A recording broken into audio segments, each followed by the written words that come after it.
नमस्कार दोस्तों, let's talk laws में आप सभी का मैं अपराजिता बहुत बहुत स्वागत करती हूँ। आप देख रहे हैं लेट्स टॉक लॉज, जहां पर आपको मिलती है सही लीगल नॉलेज वाली लीगल इंफॉर्मेटिव वीडियोस। दोस्तों, जिस तरह से एक पत्नी को शादी के बाद अपने ससुराल में अधिकार मिलते हैं, आज की इस वीडियो में हम बात करेंगे कि क्या पति के पास भी पत्नी की तरह कानूनी अधिकार है या नहीं। एक पत्नी अपने पति के खिलाफ 498A का केस डाल सकती है। एक पत्नी अपने पति के खिलाफ मेंटेनेंस का केस फाइल कर सकती है। एक पत्नी अपने पति के खिलाफ घरेलू हिंसा यानी कि डोमेस्टिक वायलेंस का केस फाइल कर सकती है। लेकिन अगर पति के साथ उसकी ससुराल में या उसके ससुराल वालों के द्वारा या उसकी पत्नी के द्वारा या उसकी पत्नी के परिवार वालों के द्वारा किसी तरीके का कोई गलत व्यवहार किया जाता है, किसी प्रकार का पति के ऊपर अत्याचार किया जाता है, तो ऐसे में पति के पास क्या अधिकार है, आज की इस वीडियो में हम इसी बारे में बात करेंगे। और हम साथ में ये भी जानेंगे कि कैसे पति अपनी पत्नी और अपनी पत्नी के परिवार वालों यानी कि पति अपनी ससुराल वालों के अगेंस्ट कार्यवाही यानी कि लीगल एक्शन ले सकता है। दोस्तों, आज के वीडियो में हम इसी टॉपिक के बारे में डिटेल से बात करेंगे कि एक पति के पास उसकी पत्नी और उसके ससुराल वालों के अगेंस्ट क्या क्या राइट्स हैं, क्या क्या कानूनी अधिकार पति के पास में है। दोस्तों, ये वीडियो बहुत ही ज्यादा इंपॉर्टेंट है, इसलिए वीडियो में एंड तक जरूर बने रहिएगा। दोस्तों, चैनल को सब्सक्राइब नहीं किया है तो ऐसी और लीगल इन्फॉर्मेटिव वीडियोस के लिए हमारे चैनल को सब्सक्राइब कर लीजिए, साथ ही बेल नोटिफिकेशन बटन को जरूर प्रेस कर दीजिए ताकि आपको फ्यूचर में आने वाली वीडियोस का नोटिफिकेशन मिलता रहे। अगर आपकी कोई लीगल प्रॉब्लम है तो आप हमसे कांटेक्ट कर सकते हैं। आप कमेंट बॉक्स में अपने प्रश्नों को लिख करके भेज सकते हैं, साथ ही आप हमें व्हाट्सएप भी कर सकते हैं और आप हमें इंस्टाग्राम पर डीएम भी कर सकते हैं। दोस्तों, तो चलिए वीडियो को स्टार्ट करते हैं और जानते हैं कि पति के पास अपने ससुराल वालों और पत्नी के अगेंस्ट क्या क्या कानूनी अधिकार हैं। दोस्तों, जब पति के साथ हिंसा की जाती है, पति के ऊपर अत्याचार किया जाता है,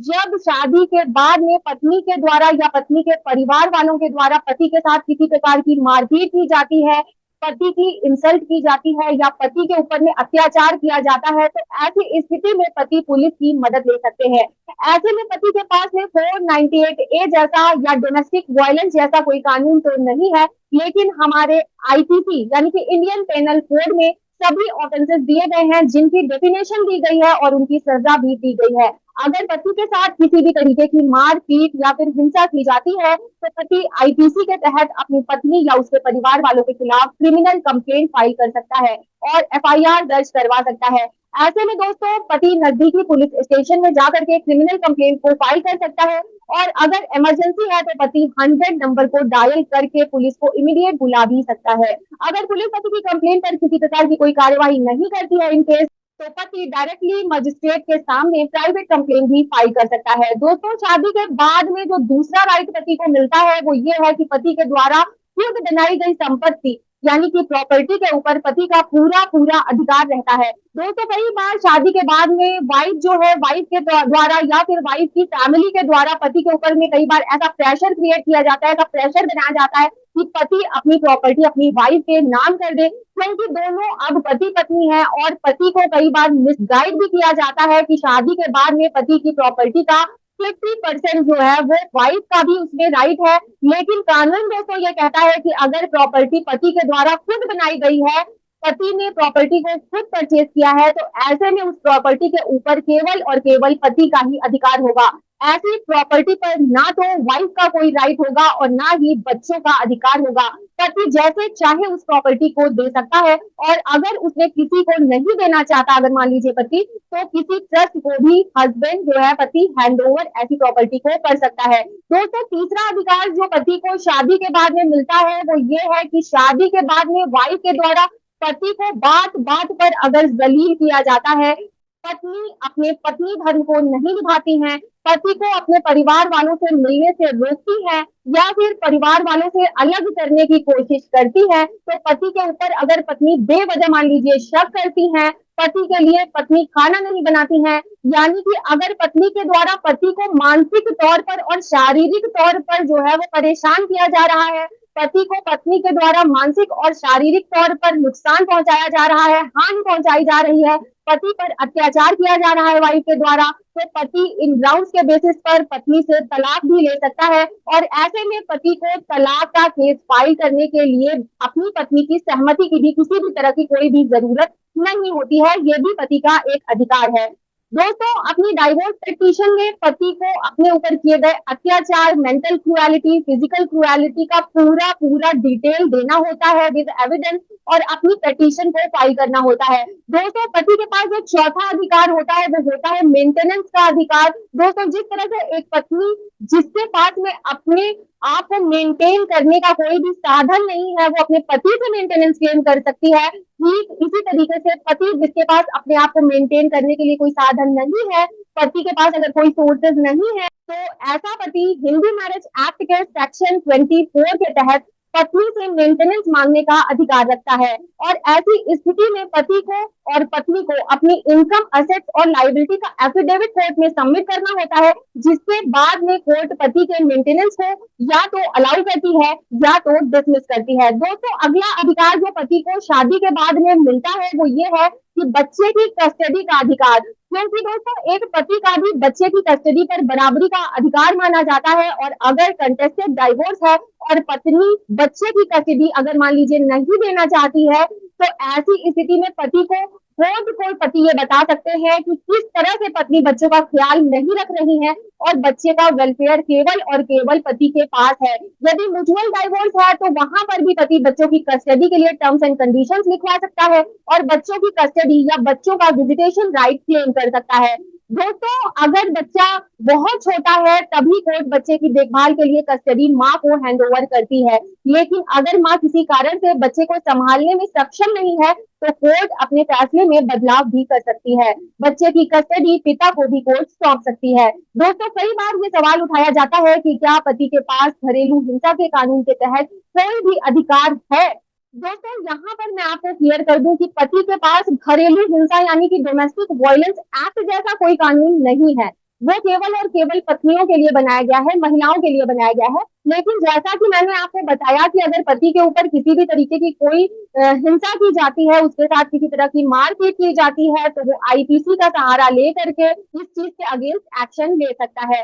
दोस्तों, कई बार ये भी सवाल पूछा जाता है कि अगर वाइफ जो है वो अपने हस्बैंड को उसके परिवार वालों से दूर करने की कोशिश करती है, पति को मजबूर करती है कि वो अपने परिवार वालों से अलग रहे, तो ऐसी स्थिति में इसको मेंटल क्रूएलिटी की कैटेगरी में माना जाएगा, जिसके आधार पर पति अपनी वाइफ से तलाक ले सकता है और डिवोर्स फाइल कर सकता है। अगर वाइफ का शादी के बाहर किसी के साथ में अफेयर है तो इस बात का ग्राउंड लेकर के पति अपनी पत्नी से एडल्ट्री के ग्राउंड पर तलाक ले सकता है। अगर पत्नी पति का घर छोड़ करके मायके चली जाती है या फिर पत्नी कहीं और जाकर के रहने लगती है, तो इस स्थिति में पति पत्नी के खिलाफ सेक्शन 9 का केस फाइल कर सकता है। ये भी उसके पास में राइट है और सेक्शन 9 का केस पत्नी को बुलाने के लिए वापस किया जाता है, जिसे हम रेस्टिट्यूशन ऑफ कॉन्जुगल राइट का केस कहते हैं। और इस केस में पति कोर्ट से ये डायरेक्शन मांगता है कि पत्नी को वापस लौटने के ऑर्डर दिए जाएं। दोस्तों, यदि पत्नी पति को सबके सामने गालियां देती है, पति के परिवार वालों को पत्नी धमकाती है, तो ऐसे में पति आईपीसी की धारा 294 के तहत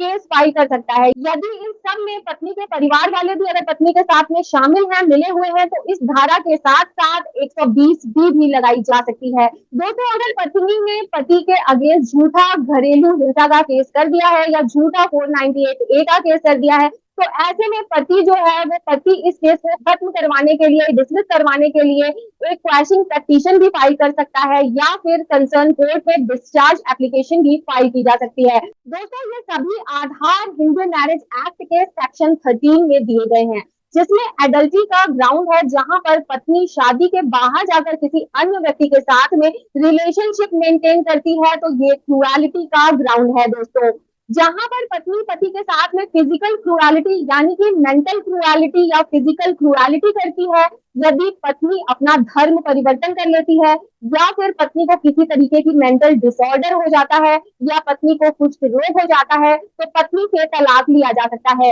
यदि पत्नी पति का घर छोड़कर चली जाती है, तो डिजर्शन के ग्राउंड पर भी पति पत्नी तलाक ले सकते हैं। दोस्तों, कई बार पति के द्वारा ये सवाल किया जाता है कि क्या पत्नी की प्रॉपर्टी पर पति का कोई अधिकार है। दोस्तों, यहाँ पर मैं आपको क्लियर कर दूं कि जिस तरह से पति की प्रॉपर्टी पर जो पति ने खुद बनाई है उस पर पत्नी का अधिकार नहीं होता है, उसी तरीके से यदि प्रॉपर्टी पत्नी के द्वारा खुद बनाई गई है तो उसकी कमाई से, पत्नी ने अपनी खुद की कमाई से अगर उस प्रॉपर्टी को बनाया है, अपनी खुद की कमाई से प्रॉपर्टी को परचेज किया है